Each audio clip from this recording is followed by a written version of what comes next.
അസ്സലാമു അലൈക്കും. അപ്പോൾ ഇന്ന് ഞാൻ വന്നിട്ടുള്ളത് വളരെ രുചിയുള്ള ഒരു ചിക്കൻ കറിയുടെ റെസിപ്പി ആയിട്ടാണ്. നമ്മൾ ഉണ്ടാക്കുന്ന സാധാരണ ഇൻഗ്രീഡിയൻസ് വെച്ചിട്ട് വളരെ രുചിയോട് കൂടിയിട്ട് വളരെ എളുപ്പത്തിൽ എങ്ങനെ ചിക്കൻ കറി തയ്യാറാക്കാമെന്ന് നോക്കാം. അപ്പോൾ അതിന് വേണ്ടിയിട്ട് ഞാനിവിടെ 1 കിലോ ചിക്കൻ കഴുകി വൃത്തിയാക്കി എടുത്ത് വെച്ചിട്ടുണ്ട്. അതേപോലെ ഒരു 5 മീഡിയം സൈസുള്ള സവാള തൊലിയൊക്കെ കളഞ്ഞിട്ട് നേരിയതായിട്ട് കട്ട് ചെയ്തെടുത്തിട്ടുണ്ട്. ഇതിപ്പോൾ ഒരു 3 വലിയ സൈസുള്ള തക്കാളിയാണ് ചെറുതായിട്ട് കട്ട് ചെയ്തെടുത്തിട്ടുണ്ട്. 2 സ്പൂണിൻ്റെ അടുത്ത് ഇഞ്ചി വെളുത്തുള്ളി പേസ്റ്റ് എടുത്തിട്ടുണ്ട്.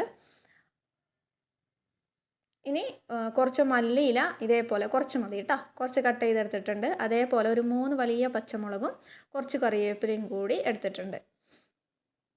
ഇനി അടുപ്പത്ത് ഞാനിപ്പോൾ ഒരു മൺചട്ടിയാണ് വെച്ച് കൊടുത്തിട്ടുള്ളത്. ഇതിലേക്ക് 1 സ്പൂൺ നെയ്യും കുറച്ച് സൺഫ്ലവർ ഓയിലും ഒഴിച്ച് കൊടുത്തിട്ട് ചൂടാക്കി എടുത്തിട്ടുണ്ട്. ഇനി ഇതിലേക്ക് 2 ഏലക്ക, ഒരു 4 ഗ്രാമ്പു, ഒരു ബേ ലീഫ് പീസാക്കിയിട്ടും കൂടി ഇട്ട് കൊടുക്കുന്നുണ്ട്. നമ്മുടെ ചാനൽ ഇതുവരെ സബ്സ്ക്രൈബ് ചെയ്യാത്ത ആരെങ്കിലും ഉണ്ടെങ്കിൽ ഒന്ന് സബ്സ്ക്രൈബ് ചെയ്തിട്ട് സപ്പോർട്ട് ചെയ്യാം കേട്ടോ. അപ്പോൾ ഇനി ഇതിലേക്ക് നമ്മൾ കട്ട് ചെയ്ത് വെച്ച സവോള ചേർത്ത് കൊടുക്കാം. ഇതിപ്പോൾ 5 മീഡിയം സൈസുള്ള സവോളയാണ് ചേർത്ത് കൊടുക്കുന്നുള്ളത്. ഇനിയിപ്പോൾ സവോള നമുക്ക് നല്ല രീതിയിലൊന്ന് വഴറ്റിയെടുക്കാം. ഞാനിപ്പോൾ ഇതിലേക്ക് ഉപ്പൊന്നും ചേർത്തിട്ടല്ല വഴറ്റുന്നത്, ഇതേപോലെ തന്നെ നല്ല രീതിയിലൊന്ന് വഴറ്റിയെടുക്കാം. സവോള നല്ലപോലെ വഴന്നിട്ടുണ്ട്. ഈ ഒരു സമയത്ത് നമുക്ക് ബാക്കിയുള്ള ഇൻഗ്രീഡിയൻസ് ചേർത്ത് കൊടുക്കാം. ഇപ്പോൾ ആദ്യം തന്നെ ഞാനിപ്പോൾ ഇഞ്ചി വെളുത്തുള്ളി പേസ്റ്റ് ചേർത്ത് കൊടുക്കുന്നുണ്ട്. 2 സ്പൂണാണ് ഇഞ്ചി വെളുത്തുള്ളി പേസ്റ്റ് ഉള്ളത്. ഇതൊന്ന് ചേർത്ത് കൊടുത്തിട്ട് നല്ലപോലെ ഇതിൻ്റെ പച്ചമണം മാറുന്ന വരെ ഒന്ന് ജസ്റ്റ് ഒന്ന് മിക്സ് ചെയ്തെടുക്കുക.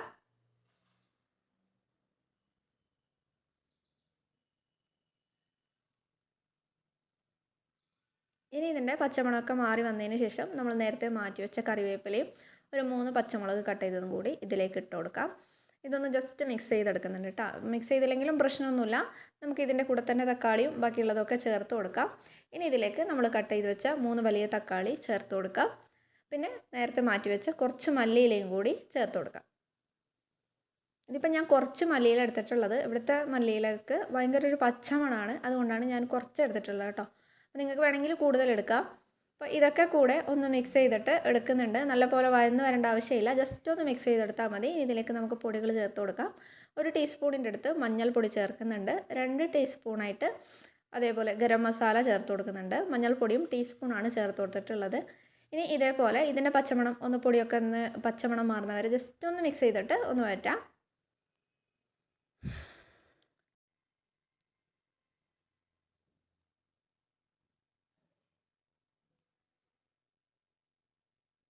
ഇനി ഇതിലേക്ക് ഇപ്പോൾ ഞാൻ ചേർത്ത് കൊടുക്കുന്നത് മല്ലിപ്പൊടിയാണ്. 3 സ്പൂൺ നിറച്ചായിട്ട് തന്നെ മല്ലിപ്പൊടി ചേർത്ത് കൊടുക്കുന്നുണ്ട്. കൂടെ തന്നെ ഒരു 3 സ്പൂണ് കാശ്മീരി മുളക് പൊടിയും കൂടി ചേർത്ത് കൊടുക്കുന്നുണ്ട്. ഞാനിപ്പോൾ ഇതിലേക്ക് കുരുമുളക് പൊടിയൊന്നും ചേർക്കുന്നില്ല. നിങ്ങൾക്ക് വേണമെന്നുണ്ടെങ്കിൽ നല്ല സ്പൈസി ആയിട്ടുള്ള കറിയാണ് വേണമെന്നുണ്ടെങ്കിൽ കുറച്ച് കുരുമുളക് പൊടി ചേർത്ത് കൊടുക്കാം. അപ്പോൾ ഇതൊക്കെ കൂടെ ഒന്ന് ജസ്റ്റ് മിക്സ് ചെയ്തെടുക്കുന്നുണ്ട്.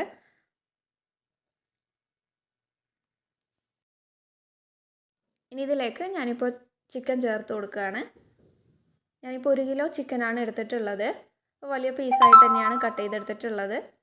ഇതും കൂടി ചേർത്ത് കൊടുത്തിട്ട് നമ്മളിതിലേക്ക് ഇനി വെള്ളമൊന്നും ചേർക്കുന്നില്ല. ആവശ്യത്തിന് ഉപ്പും കൂടി ചേർത്ത് കൊടുത്തിട്ട് ഈ മസാലയും ചിക്കനും കൂടി നല്ലപോലെ ഒന്ന് മിക്സ് ചെയ്തിട്ട് മൂടി വെച്ചിട്ട് ഇടയ്ക്കിടയ്ക്കൊന്ന് ഇളക്കി കൊടുത്തിട്ട് ഇതൊന്ന് ആദ്യം ഈ മസാലയിൽ തന്നെ ചിക്കൻ ഒന്ന് പകുതി വെന്ത് വരണം. അപ്പോൾ ചിക്കനിലേക്ക് നല്ലപോലെ മസാലയൊക്കെ പിടിച്ചോളും. അത് കഴിഞ്ഞിട്ട് വേണമെങ്കിൽ നമുക്ക് ഗ്രേവിക്ക് അനുസരിച്ചിട്ടുള്ള വെള്ളമൊക്കെ ചേർത്ത് കൊടുക്കാം. അപ്പം ഞാൻ ആദ്യം ഇതേപോലെ ചിക്കനും നമ്മൾ ചേർത്ത് കൊടുത്ത പൊടികളും മസാലയും ഒക്കെ ഈ ചിക്കനിൽ തന്നെ നല്ലോണം പിടിക്കുന്ന വിധത്തിൽ എല്ലാം മിക്സ് ചെയ്ത് കൊടുക്കുന്നുണ്ട്. എന്നിട്ട് ഇത് മൂടി വെച്ചിട്ട് ഈ ചിക്കനിൽ കുറച്ച് വെള്ളമൊക്കെ പൊട്ടി വരില്ലേ, അതുവരെയൊക്കെ ഒന്ന് ജസ്റ്റ് മൂടി വെച്ചിട്ട് ഇതേപോലെ വെക്കുകയാണ്. അത് കഴിഞ്ഞിട്ട് നമുക്ക് ഇടയ്ക്കിടയ്ക്ക് ഇതേപോലെ പകുതി വേകുന്നവരെ ചിക്കനൊന്ന് പകുതി വെന്ത് കിട്ടുന്നവരെ ഇതേപോലെ ഇടയ്ക്കിടയ്ക്ക് ജസ്റ്റ് ഒന്ന് മിക്സ് ചെയ്ത് കൊടുക്കണം. അടിയിൽ പിടിക്കാതെ നോക്കണം. ഞാനിപ്പോൾ മൺചട്ടിയിലാണ് വെച്ച് കൊടുത്തിട്ടുള്ളത്.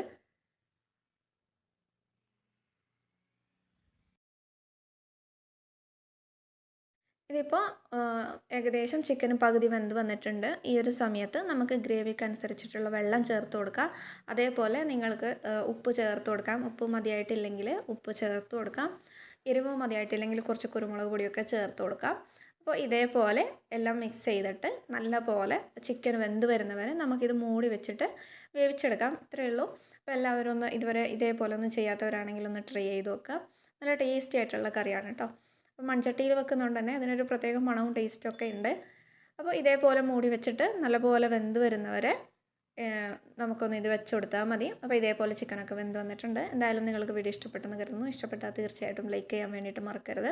അപ്പോൾ വീണ്ടും നല്ലൊരു വീഡിയോ ആയിട്ട് വരാം. അതുവരെ ബായ്. അസ്സലാമു അലൈക്കും.